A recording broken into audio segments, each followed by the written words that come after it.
తిరుపతిని కాపాడుకుందాం, తిరుపతిని కాపాడుకుందాం, తిరుపతిని కాపాడుకుందాం. ఎందుకు ఎన్నిసార్లు చెప్తున్నా అంటే గత 4-5 రోజులుగా 5-6 రోజులుగా మనం తిరుపతిలో జరుగుతున్న పరిణామాలు చూస్తున్నాం.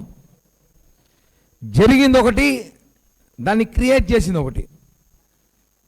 దొరికిన దొంగను తప్పించడానికి వైఎస్ఆర్ కాంగ్రెస్ పార్టీ వాళ్ళు ఆడుతున్న డ్రామాలో భాగంగా తిరుపతి ప్రజలు, తిరుపతికి వస్తున్న యాత్రికులు, తిరుమలకి ఎత్తున్న యాత్రికుల్ని మభ్యపెట్టి ఇబ్బంది పెడుతున్నారు.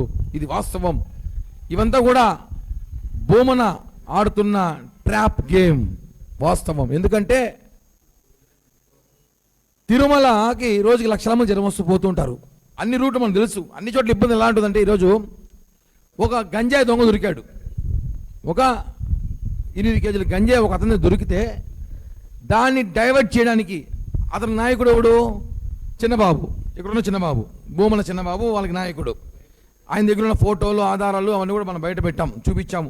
సోషల్ మీడియాలో వచ్చింది, టీవీలో వచ్చింది, కేసు నమోదు చేశారు.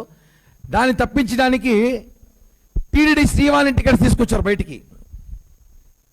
శ్రీవాణి టికెట్స్ ఈరోజు కొత్తగా వచ్చింది ఏం కాదు. శ్రీవాణి టికెట్స్ అనేది జగన్ గవర్నమెంట్లో తీసుకొచ్చింది వాళ్ళే. ఆ శ్రీవాణి నిధులు ఏం చేస్తున్నారు? ఆలయాలు నిర్మిస్తున్నారు. అంటే ఇదొక దాడి, మళ్ళా ఇదొక హిందువుల మీద దాడిగా భావించాలి. ఎందుకని చెప్తున్నా అంటే అర్థం చేసుకోవాలి. శ్రీవాణి టికెట్ ద్వారా వచ్చే డబ్బుల్ని కొన్ని ప్రాంతాల్లో ఆలయాలు నిర్మిస్తుంది టీటీడీ. అది ఓర్వలేక చూడలేక శ్రీవాణి ట్రస్ట్ టికెట్ల పైన స్కీము బ్లాక్లో అమ్ముతున్నారు అంటున్నారు. అది ఎవరు చెప్తున్నాడు? మాజీ చైర్మన్ చెప్తున్నాడు. హాస్యాస్పదంగా ఉంది. ఒక గజ దొంగ ఎలా దొంగతనాలు చేయాలో చిన్న దొంగతనం తెలుసుంటుంది. పెద్ద దొంగకి చిన్న దొంగతనం ఎలా అని తెలుస్తుంది. కాబట్టి ఆయనకి చిన్న దొంగతనం ఎలా చేయాలో బాగా తెలుసు. కాబట్టి చెప్తున్నా, శ్రీవాణి టికెట్లు ఆన్లైన్లో స్కామ్ జరుగుతున్నారు. సరే ఎలా జరుగుతుంది చెప్పండి, పట్టుకోమని చెప్పండి. ఆయన్ని ఆన్లైన్లో స్కాములు ఈరోజు మనం చూస్తుంటాం. ఇక్కడ మన జోబీలో మన తెలుగు మన ఫోన్లో బటన్ నొక్కితే 50,000 1,00,000 కొట్టేస్తారు. కామన్. గవర్నమెంట్ ఆఫ్ ఇండియాకే తెలియకుండా డబ్బులు కొట్టేస్తున్నారు. అలాంటి పరిస్థితులు, స్కాములు ఉన్నాయి. టీటీడీ శ్రీవాణి టికెట్స్ అనేది దాంట్లో పోలీసు చిన్నది, చాలా చిన్నది. అది గవర్నమెంట్ ఆఫ్ ఇండియా మొన్న ఏదో గవర్నమెంట్ కర్ణాటక, కేరళ ఎక్కడో గవర్నమెంట్ ఖజానా ఖాళీ చేయాలంటే ఒక బటన్ నొక్కితే. అలాంటిది శ్రీవాణి టికెట్ ఎక్కడో ఒకటో రెండో ఎవడో మిస్గైడ్ చేశాడు, మిస్యూజ్ అయి ఉంటుంది. లేదా వైసీపీ నాయకులతో నువ్వే టికెట్లు బుక్ చేయించి నువ్వే అమ్మించుంటావు. అది ఇష్యూ, సమస్య అది కాదు.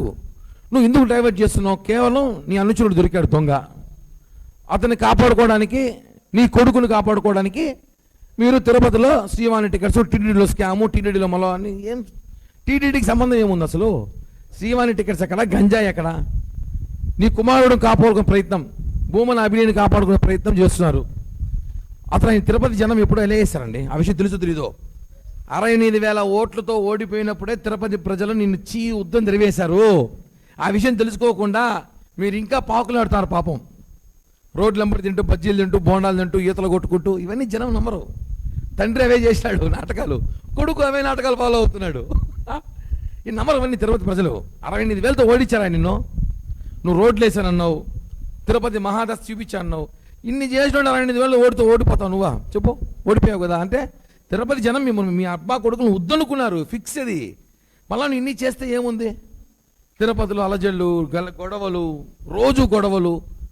నువ్వు అడుగుతున్నా, తిరుపతిలో ప్రతి వ్యక్తికి ఏదో ఒక పార్టీతో సన్నిహితాలు ఉంటాయి. ప్రతి ఇంట్లో ఎవడో ఒకడు, బీజేపీయో, సిపిఐయో, సిపిఎంఓ, టీడీపీయో, జనసేనో, వైసీపీయో, ఏదో పార్టీ, రకరకాల పార్టీతో వాళ్ళ సంబంధాలు ఉంటాయి. ఇంట్లో ఎవడికో ఒకడికి ఫ్రెండ్స్ ఉంటారు, బంధువులు ఉంటారు. ఏదో దొరికితే ఏదో చేయడం ప్రయత్నం ఏంది? ప్రతి ఒక్కరికి అక్కడ లింకులు ఉంటాయి. దానికి పార్టీ ముద్ర చేసేది. కూటమి నేతలు, జనసేన వాళ్ళు పలానా రోడ్డు దొరికారు, వైసీపీ బీజేపీ వాళ్ళు దొరికారు. ఇంతే, ఏడో చోట లింకులు ఉంటాయి. ఆ విషయం తెలుసుకోకుండా ఏమిటవుతున్నా, భూమన అభినయ రెడ్డిని తిరుపతి జనాలు తరిమేశారు. తమరు హైదరాబాద్కి షిఫ్ట్ అయిపోయారు. ఆ విషయం మాకు తెలుసు. ఏదో నెలకు 3 రోజులు వచ్చేసి యాక్టింగ్ చేసి వెళ్ళిపోతున్నావు.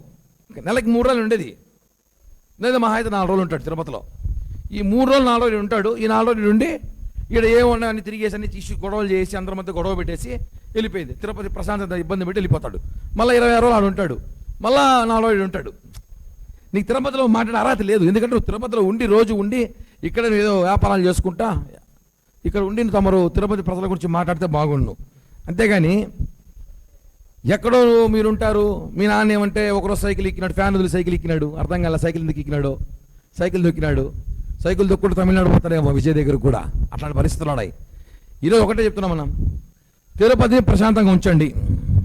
అనవసరంగా తిరుపతిలో కుల విద్వేషాలు, మత విద్వేషాలు, ఒక్కొక్కసారి కులం వాళ్ళు చాప్టర్ తీసుకుంటారు, ఒకసారి కులం మీద దాడి చేస్తారు, ఒకసారి మతం గొడవలు పెడతారు, ఒకసారి టీడీడీ గొడవలు పెడతారు, ఒకసారి గంజాయి గొడవలు పెడతారు, ఒకసారి మహిళల గొడవలు పెడతారు. గొడవలు పెట్టే పనే తిరుపతి ప్రశాంతంగా ఉంచకూడదని ప్రయత్నిస్తున్న వైసీపీ గ్యాంగ్. ఆ గ్యాంగ్ ఎవరు ఇందాక మనం చూసాం, ఇందాక ఇక్కడ కూర్చోమయ్యారు, బయటకు వచ్చారు అందరూ. వాళ్ళందరి మీద ఎఫ్ఐఆర్లు ఉన్నాయి. ఇప్పుడు ఎవరైతే మాట్లాడిన వైసీపీ ప్రతినిధులు ఉన్నారో వాళ్ళందరి మీద ఎఫ్ఐఆర్లు ఉన్నాయి, ఏదో కేసులు ఉన్నాయి. వాళ్ళు వచ్చి అభినయం మంచోడని చెప్తాడు. అదే ఇక్కడ హాస్యాస్పదం.